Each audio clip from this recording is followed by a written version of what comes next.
Good. My name is Michael Vickers. I'm an artist and also help run Akin Collective, which is an arts organization that provides affordable studio space and also a whole bunch of different sort of programming initiatives, almost all of which are free. Things like this, gallery crawls, open studio events, all that sort of thing. Today, this discussion we're running the Art Here series, so there, as you'll see when you come in there, a full schedule of talks about different topics. This one will be a very broad sort of discussion on performance art. It's meant to be conversational, and then we'll have some questions at the end as well.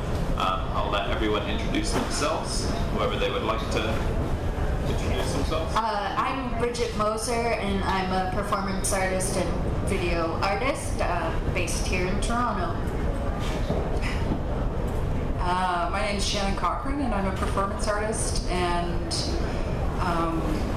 in the city I wear a couple different hats. I'm the director of a very small but mighty artist-run center called FADO Performance Art Center, and we produce performance art projects by local, national, and international artists, and I'm also one of 7 in a collective called 7A11D, and we put on a performance art festival, international in scope, once every 2 years. And I've also ordered the rain. It should be coming in about 7 minutes. And then we're going to get really popular. Really popular. Hi, I'm Basil, Zeri, and I like to define myself as a visual artist, although I'm not against performance artists, but because I do a whole bunch of different things. And I find myself between mediums. To kind of put a definition on it. I live in Toronto and I work here. And I used to work for the Toronto Outdoor Art Exhibition, actually. I was the exhibition coordinator and education and outreach programs and jury coordinator and volunteer coordinator That as well. was one job? That was one job, that's why I Worked into the bone. Is it because they knew you were a performance artist and you needed the gig? Or what? There were so many things. Did they need anyone else? It's not with Basil. Well, it's the nature of, I'm sure all of you know it's the nature of how a lot of arts organizations work. One person does a lot of things. I'm sure you can speak to this because you run a whole organization. It's like different. But it is, it's interesting to do all these kind of things within one place. But anyways, that was 2 years ago. You were saying that you describe yourself as a visual artist, and my first question was going to be to each of you is just sort of how you would define performance art. So before we started this talk, a kid came over and said, "What's the next talk?" I said, "Performance art." He said, "Well, what's that?" And I'm kind of like, well, it's sort of theater, but not necessarily, and it's, and sort of fumbled around trying to explain it. I would be curious to hear what you guys would say, whether it be to a 5-year-old or an audience here. This is the sort of the most horrible question I think you can ask any artist. Yeah. So what is it that you do? What is it that you make? And it seems to be such a big thing with performance art, though, is like such a contentious thing, defining what qualifies as performance art and what isn't, and maybe that's just the issue. It should be more open to. Well, I've found over the many years that I've been making work and producing other people's work that perhaps more often than not, the people that have the most, that cling the most to the moniker and have the most trouble imagining their work described as something else are performance artists. In fact, other artists who work within the realms of the performative or theater makers who make performance have no trouble calling themselves performance artists, and all the performance artists say, "Oh, wait a second, you're not that." So obviously there is some difference, and I would say for myself that I would describe myself as a visual artist who works primarily in performance, and that means using the body, space, time, the relationship with the artist and the audience as material, as direct material in the work. That's what I would give as the sort of, when your mom's friend asks at Christmas dinner, what is it that you do? And then when you say something like that, they just kind of go, pass the peas. And that conversation's over real fast. also think, like, sorry, like, in the definition, it's the fact that we're talking about this defines what performance is because it's until this moment, it's not exactly defined what it is, and it's, I think, one of the advantages that we have, or you have when you work in performance is, I don't want to say anything and everything at all, but there's this idea that performance artists kind of shun the pictorial value of what art is, and they use it as a visual communication kind of tool instead, or like a vehicle for I guess ideas and actions. So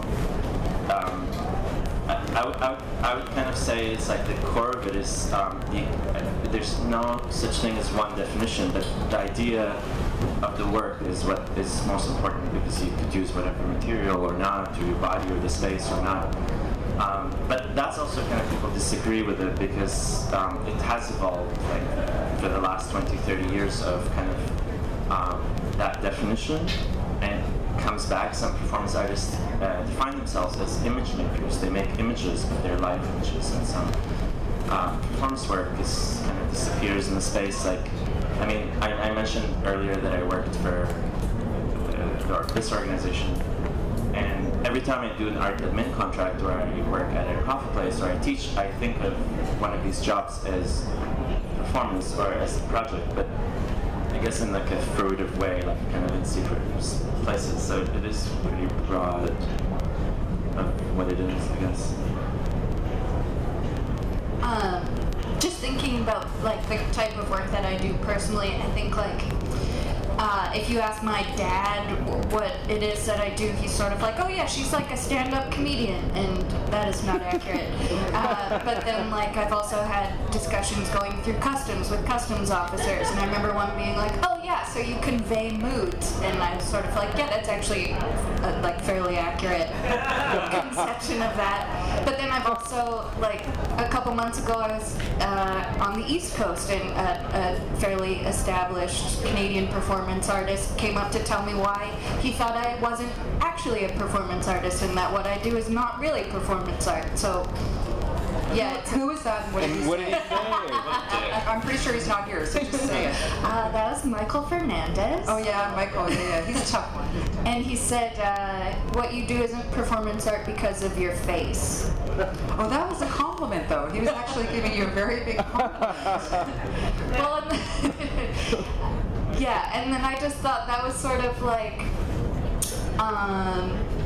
yeah, there was something weird about that criticism. Like, it's like my face is the thing that makes me an emotional human being, and so somehow that's like too far outside of abstraction to be within the realm of art. And I also think that's kind of like a fairly gendered critique, and so I was sort of like, well, you're wrong, no, but like thanks for telling me. When I saw Michael Fernandez work years and years ago, someone would ask me like, where were you today? And I was like, oh, I was at this thing. It was like a storytelling. This guy was reading from a book. I was like, what is it? It's like, it's like, I don't. I guess performance. Oh, I can tell you what about fairies. Yeah, he was. We invited him to 7-Eleven-D, and he made. It was at 7-Eleven-D. He made a week-long project, and then he wanted to have a performance in the gallery space on one of the evenings. So for the during the week, Michael would arrive to the gallery, and then he would leave the gallery and just go into the city.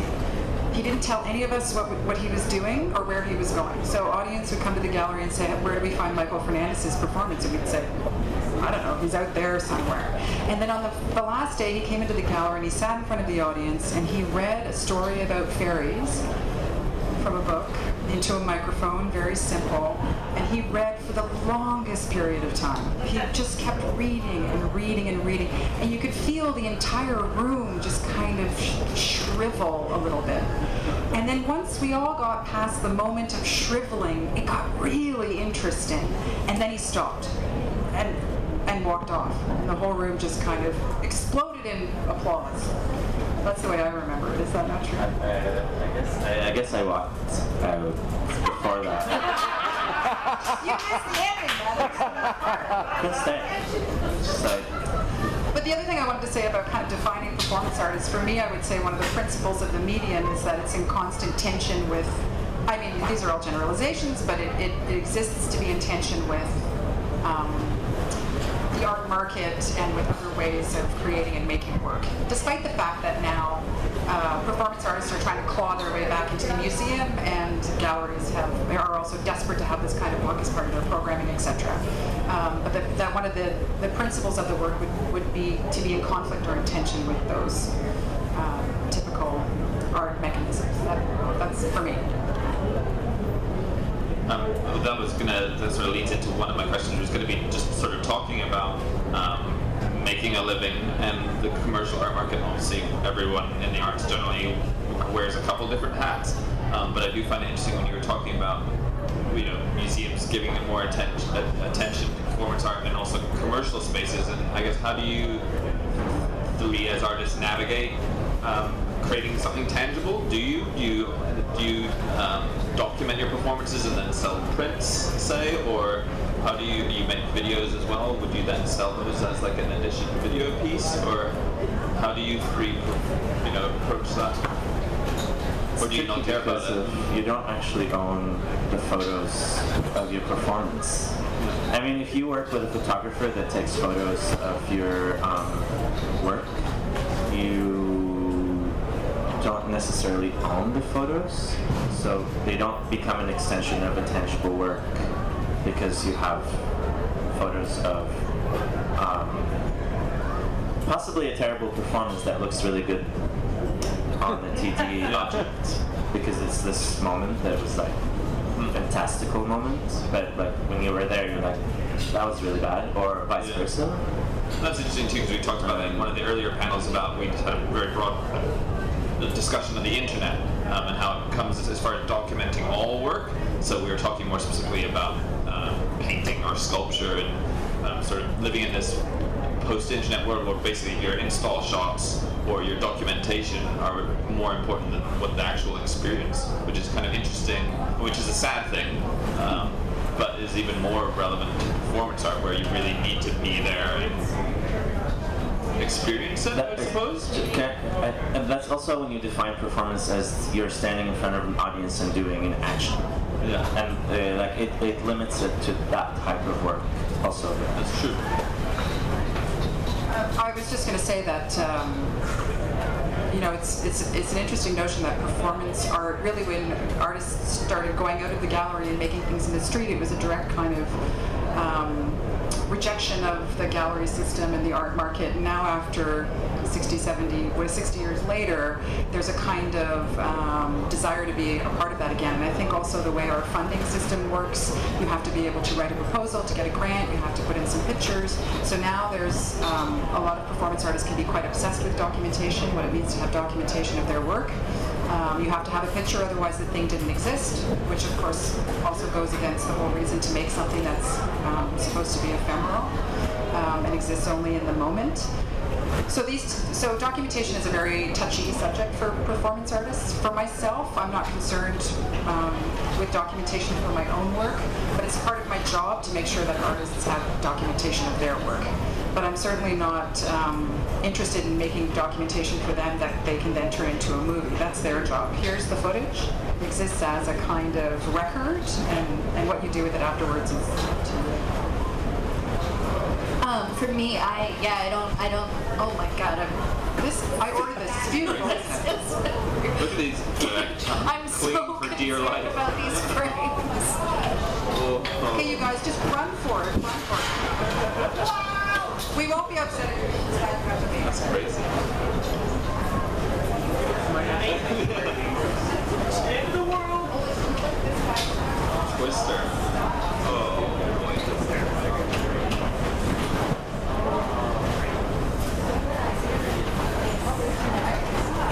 Outdoor work, everybody.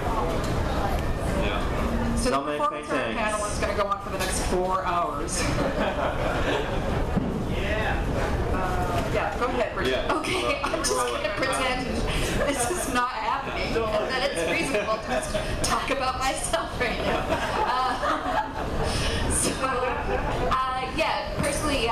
I don't sell anything and I don't make anything to be sold. I don't sell anything that comes out of a performance. I prefer it if performances are always free and open to everybody.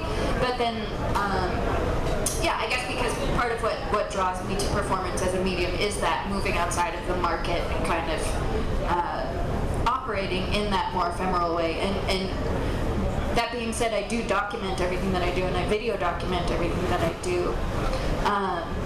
Because, well, I think that's always drastically, vastly different from, you know, being in a room and experiencing something live. And then I do put all of that online just because, for me, there's kind of a natural progression of yeah, like if you're moving away from this kind of like commodity and commodifiable class, doesn't it also make sense to make the work as available as possible, even to people who can't be in that room at the same time? Yeah. I also have a day job because otherwise, yeah, I wouldn't be able to eat. So as you guys were talking, the trouble of having to eat is like ever present. Yeah. I work for a plastic surgeon, and I am his ghostwriter. This is one of your performances. Go on. It's the best job that I've ever had, and I get to work from home, and which also means I can be on the road and still doing it if I need to like make money. I get to write, which I like doing anyways. I get to write as if I am a renowned Toronto plastic surgeon, and I get to learn a lot. But what are you writing? His diary or? No, just like his so. website. It's like a search engine optimization strategy. Every plastic surgeon has a blog now because most of their clientele comes from online referrals, and so if you can create enough content that you'll have better search results, that helps you. But also if you create engaging and interesting content. I have to start thinking about my job helping other performance artists as a performer, the way you guys are thinking. I've obviously missed the boat on that one. I was going to ask, what sort of support are there out there for performance arts? Are there other organizations like FADO, or are there many organizations like yours? Or this rain is crazy. So good. Yeah. Well, there were many other organizations like mine, and now they've been completely wiped out by the tsunami. I mean, is this boring? You guys just want to play charades or something? It's kind of boring, right? If we ever needed confirmation that God hates performance arts, Like, we heard you, we heard you. We've been struggling for years, we get it. In Toronto, this is what FADO would say about itself, that FADO is the only artist-run center in English Canada that's devoted solely to the presentation of performance art. There's another one in Quebec, but in Canada there's only 2 artist-run centers, however you would like to find that. Maybe that's defined by having operating funding support that are purely dedicated to the presentation of performance art only. Of course, many other artist-run centers or galleries show performance art as part of their programming. And across Canada, there are many festivals that get project money to put on festivals, just like some of the others. So there are other organizations, and around the world, there are the majority of performance art presenters are also artists themselves. I think this is what's kind of quite unusual about the genre or the discipline, I guess you could say, is that I think it has to do with 2 things. Only other performance artists would be interested in dedicating all of their time and resources. You have to be a performance artist to want to do that. And I think maybe only performance artists are particularly adept at understanding what's required, right? Yeah, she's like, what's like think about her cracking up next show? You're having a hard time hearing. I'm not saying anything interesting, so don't worry. Anyway, yeah. I was, yeah, well, I was recently offered a job at an arts organization, and I told them I would only be interested in doing this job if, as a children's program coordinator, if you would frame my art contract as an art project. And it took them like a month of going back and forth, and then they come back and they say, well, our partners have really hard time understand what you're asking for. We're not really sure if you want to be an administrator or an artist. And I said, well, I'd like to do both. But so it's still kind of up in the air, but it's interesting to see like what their understanding of like a working artist is, like to sustain what you're doing, but also all the things that you have to do to sustain like an ephemeral, mostly non-tangible work. So most likely it won't happen, but I thought it would be, and I'm serious about doing it. It was not a joke. It is a little bit jokey in a way, but I'm serious about doing this commitment as a performance itself. Anyways, yeah. Can I just say, I think it's really interesting that given the rain, all the other activity out there is shut down, and this tent is still going. Yeah.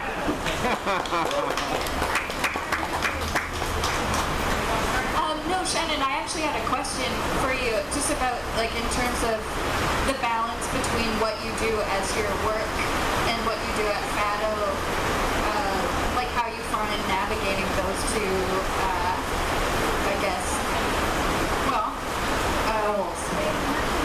sadly it means that I don't actually present my own work in Toronto very much at all, because the two places that would present my work are the two places that I run. It would be a conflict of interest to show myself. So that's a little bit sad, and I think it means that a lot of people in Toronto don't even realize that I'm an artist. But it also means that my career exists elsewhere. So I also see my job, and maybe for other organizers in the room, I also see my job as being that both things, being an artist and being someone who works in artist-run culture and presents other artists' works, those things go together. I see those practices as being inclusive. One informs the other. So my work at FADO informs my personal work, and my personal work informs how I deal with things at FADO and what I envision FADO to be and what it means. So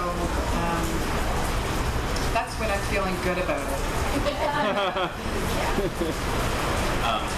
Talking more about organizations and sort of funding, are there lots of grants out there for performance art? Do you feel like there's a lot of support in that way, or? I think it's the same thing as other visual art. Yeah? Yeah, we just get the visual art grants. Okay, I guess. Well, no? Well, in 2000, I don't know how many of you remember, in the year 2000, the Canada Council did a thing where they split off performance art from visual art, moved it into interdisciplinary art, which is a category they no longer have, and gave performance art its own section. And in that year, everybody wrote a grant and everybody got one because they had surplus money that they didn't know what to do with.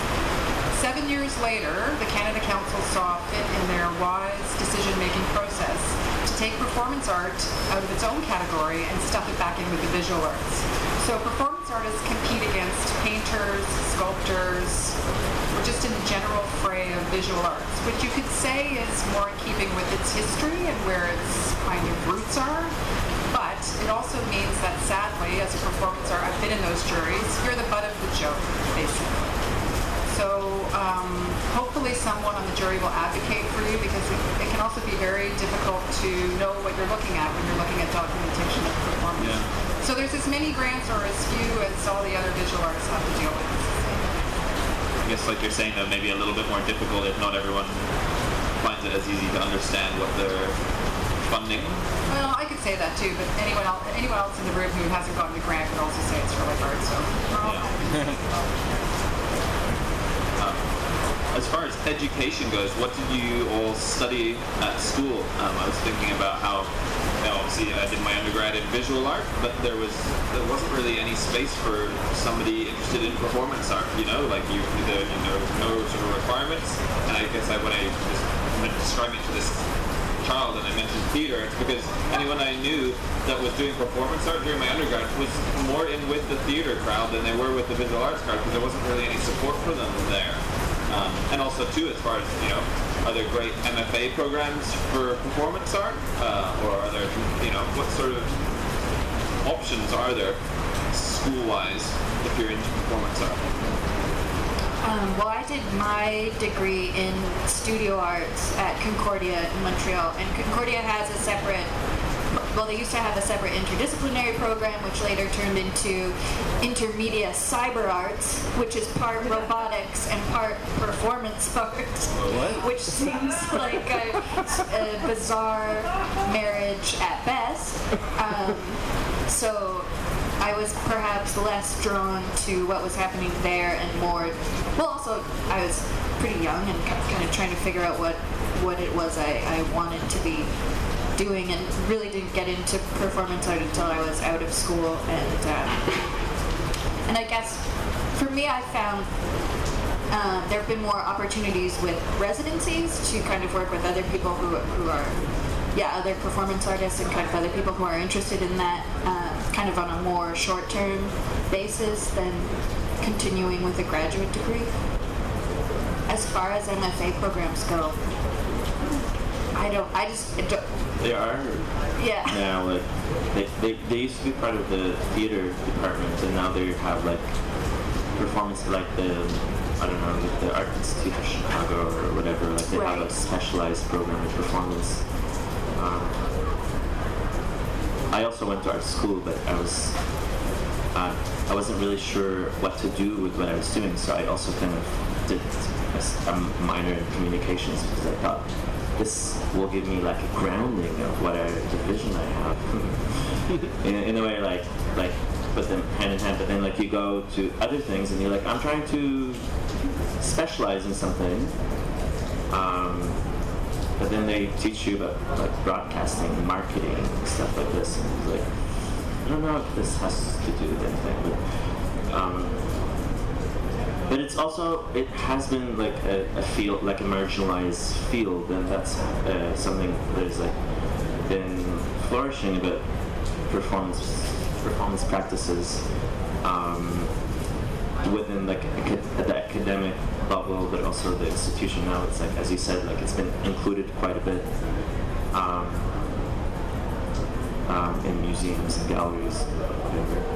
So, and I think it's a pure capitalist reason. That's my own theory, kind of. It's just like, in order to keep the economical system going, you have to introduce this new and accept this new thing to it. But not necessarily you're interested in it, but performance is accepted, or it's cool. So I feel like the economical part of it is very important.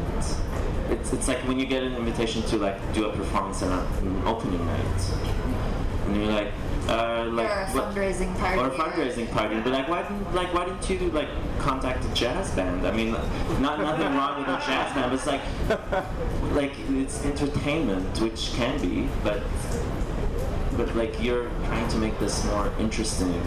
Yeah. It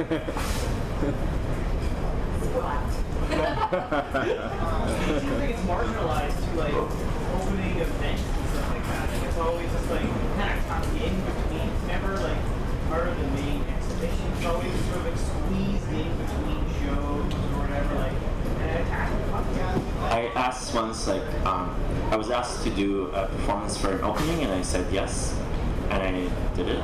And then when I got there, it's like I asked the person who organized it, "Where's my name?" And they're like, "Oh, we only put the names of the artists."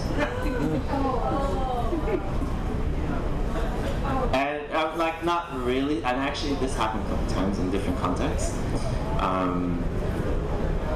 But it's also says something about what they think of the work you do. It's just like, I don't know. Actually, I didn't like confront this person and be like, "So, what do you think of this? Is this like entertainment, or is this?"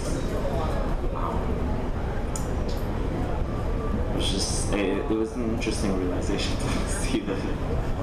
Well, I think it's also, not that I would ever give credit to the people who just want to have performance art at their opening. I get those phone calls a lot. You know, we're having an opening in 7 days. Can you send over some artists? I get those phone calls a lot, and I'm very happy to educate the people on the phone. But I think there's a real misunderstanding about what it takes to present performance, and also the context that might be required to illuminate the work. You know, and that there's a kind of perception that since performance is everything, you can just put it anywhere, anytime. I think it also is, you know, our kind of obsession with performance goes hand in hand with our obsession over things that appear and disappear, you know. Social medias and my Instagram and my face chat and my Snap ass and all those things that we have on our phones. And so I think there's an interest in things that are ephemeral, what it means to, you know, things pass before your eyes and then disappear. But it also means it creates a lack of attention and awareness, and we also just don't know how to look at those kinds of things that require looking.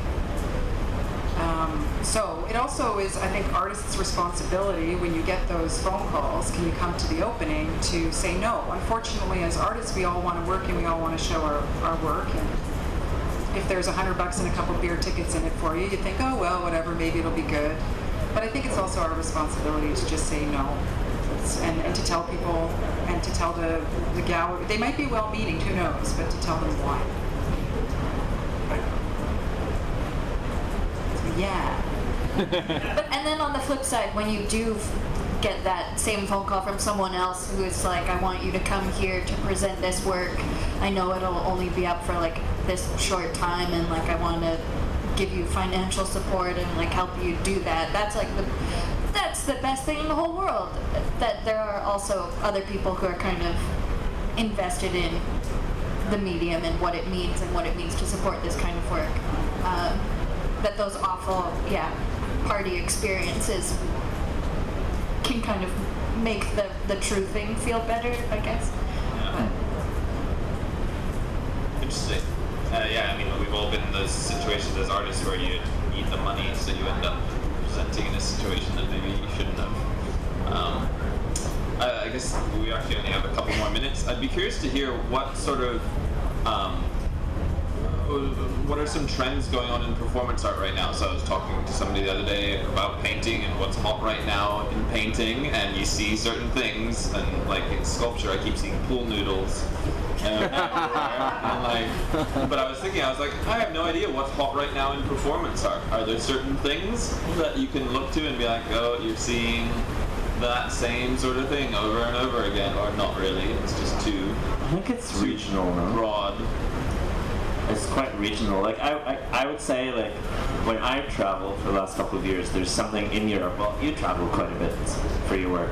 There's this kind of obsession, the Scandinavian obsession of like the image making. And I had like with like peers or other artists, when I talk to them about the work or something, and be like, oh, tell me about your work. I mean, I don't say this, but like in the conversation, and then they're like, oh, it's just like an image. It's a live image making, you know, like. Very weird, like a fish on your head, and I don't know, something like sticking out from somewhere else, and it's a conceptual image, and there's not necessarily anything to it. But in like what I noticed, like for example in Toronto, and Bridget maybe can speak a little bit more about this because you're involved. And this is not criticism of you. There's like a lot of interest and maybe trend on like funny performance, like this humor. I mean, not only Toronto, but Canada and the Canadian contemporary art scene has this interest in humorous presentation, but also performance too. Like even like in some instances where like you can't even tell if this is like a silly comedy show or if it's a performance or something, but there's that kind of trend of like performance is fun and funny and silly and jokey and cheeky and haha, like da-da-da, whatever. Like, I see these trends, but I don't know if it's...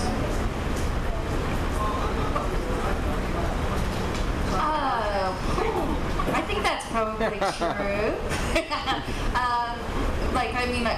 I think that I've certainly been given more opportunities within a certain expanse of time due to projects kind of predicated on this idea of like humor or underlying comedy within a performative body of work.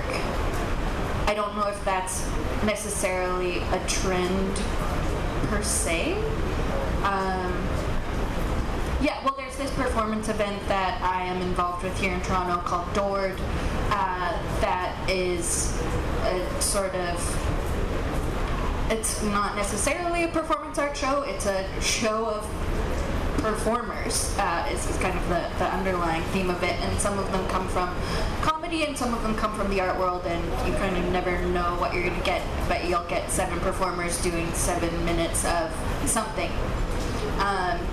And so I guess over the last 3 years that's kind of developed more and more, and that's run by a performance art duo called Life of a Craphead, which I guess kind of indicates a little bit of the expectations that Basil is talking about. Yeah, and I guess maybe I'm a little bit too close to that and to the people involved in that kind of event and scene, I guess, to a certain extent, to think of it as like those kinds of frivolous terms you were using. And I guess just kind of from my own approach, like just, yeah, my own like kind of investment in it. I think like that's kind of a surface level reading of it, but a lot of the work in that grouping is super serious and very earnest, and like there's a whole lot more going on than that kind of surface level understanding of it. There's also some that is totally just that surface level understanding of it. Like as within any community, there's like bad work everywhere. Yeah, I mean, I think we have to be careful too when we talk about trends and deciding what a lot of people are doing now. You can do that in any art form.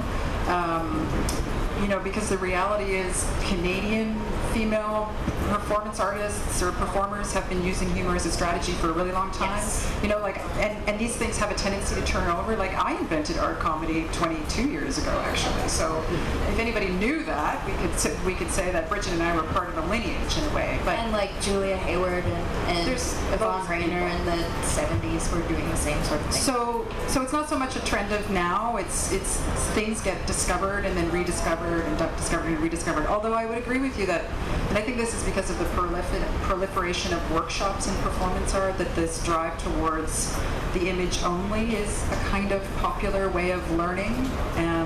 Because even in the last 10 years, the performance art workshop has become very popular. And it can be sometimes, sadly, devoid of content. However, making work that's purely imagistic is also just a strategy. It's a way of making. It might be unsatisfying for some of us, but it also is just another way of making. And it's what I also mean is kind of like some overall observations. Like, I mean, I think when I was kind of talking about a few specific regional things, I would think of them as like also a phenomenon in a way, like that they kind of like some things come out of these phenomena and like people follow or kind of it's accepted. It's kind of like a form that this is a safe way to present something. I guess. Yeah. Although there are trends. So a few years ago, when we were doing our 7A11D, there was every submission we got. We used to do a call for submission. Every submission we got was someone wanting to dress up in a mascot costume and give food to the audience. That was very popular one year. And then another year, everybody needed beamers, because that's what Europeans call video projectors. Everybody needed like 3 beamers for their performance. So some things are popular at certain times. I take back everything else.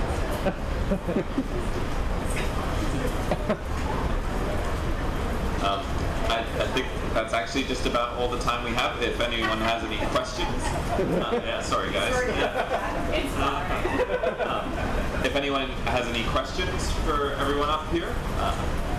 How do you think, what makes you satisfied with the piece of work you put out there? How do you measure satisfaction?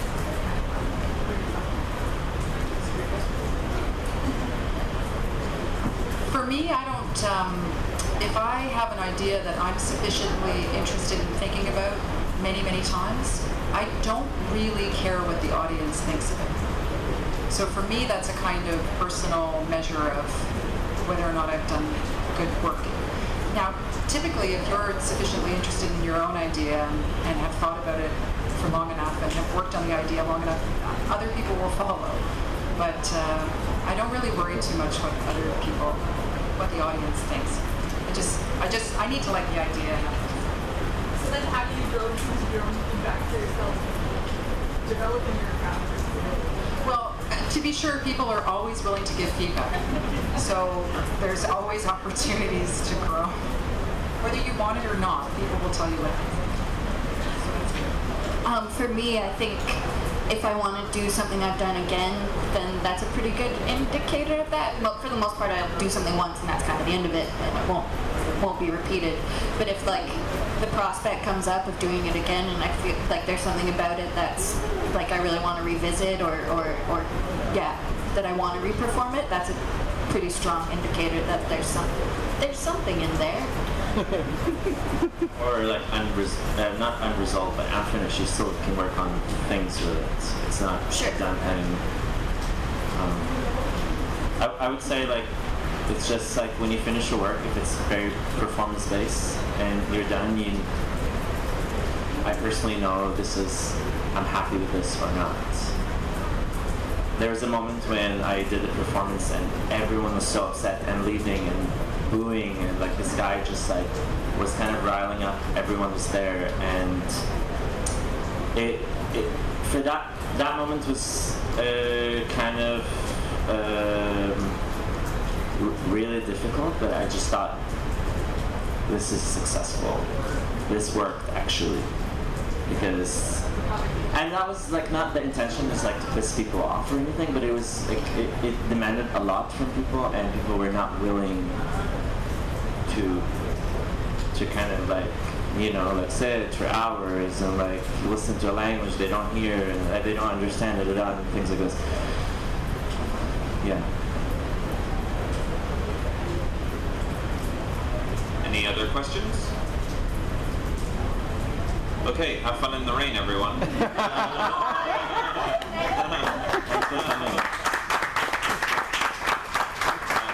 Thank you so much all for coming to check this out. Thank you to everyone up here.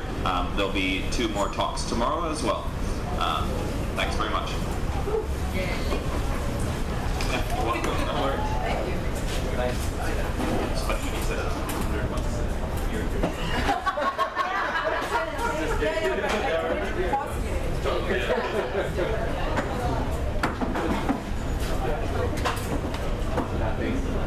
Oh yeah, it is actually. I wasn't kidding you. That's your standard rate. Oh,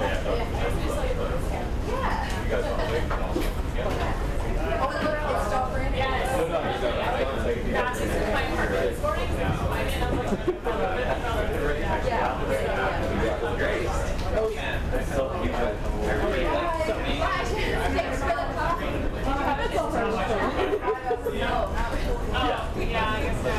Is there anything really bad happened? No, actually.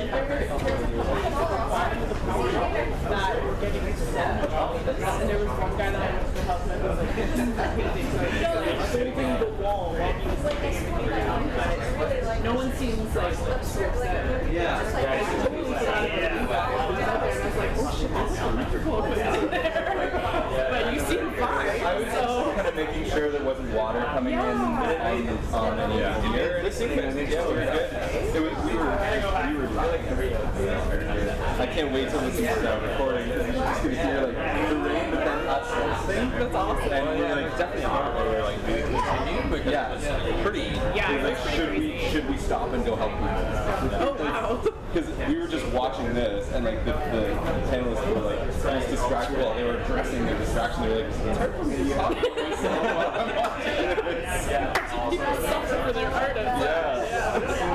Yeah, we were walking around, we're like, we are now the performances. yeah, exactly. Helping everyone, yeah. And it was funny actually because when they started, Shannon, as she was introducing herself and saying, she was like, and I ordered the rain to start in about 7 minutes.